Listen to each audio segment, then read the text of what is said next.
কি গো বন্ধুরা, কেমন আছো সবাই? আজ তো লক্ষ্মী পুজো। আজকে নিশ্চয় তোমাদের প্রায় সবার বাড়িতেই খিচুড়ি হচ্ছে। আজকে না দুপুরে আমিও খিচুড়ি বানিয়েছিলাম। চলো তোমাদেরকেও বলি আমি কিভাবে বানিয়েছি। প্রথমে কড়াতে 2 চামচ ঘি গরম করে নিয়েছি।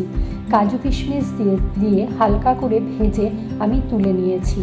তারপর দিয়েছি তেল, জিরে, তেজপাতা, গোটা গরম মশলা ফোড়ন দিয়েছি।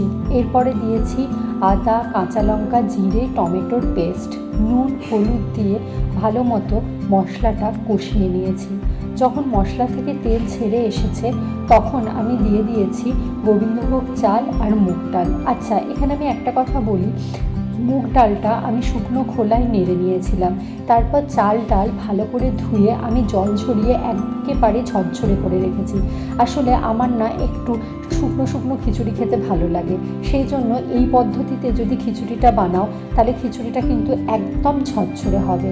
এরপর মশলার সাথে চাল ডাল ভালো করে মিশিয়ে নিয়ে আমি ওর মধ্যে দিয়েছি গরম জল। আমি যতটা চাল আর ডাল নিয়েছি তার ঠিক ডাবল গরম জল দিয়েছি। এরপরে আমি চাপা দিয়ে দিয়েছি। যখন দেখেছি যে চাল ডালটা প্রায় সিদ্ধ হয়ে এসেছে তখন এর মধ্যে দিয়েছি চিনিটা দিয়ে আমি ভালো মতো মিশিয়ে নিয়ে এটাকে একটু হতে দিয়েছি। এর মধ্যে আমি অন্য একটা পাত্রে ঘি গরম করে ওর মধ্যে গরম মশলা গুঁড়ো দিয়েছি।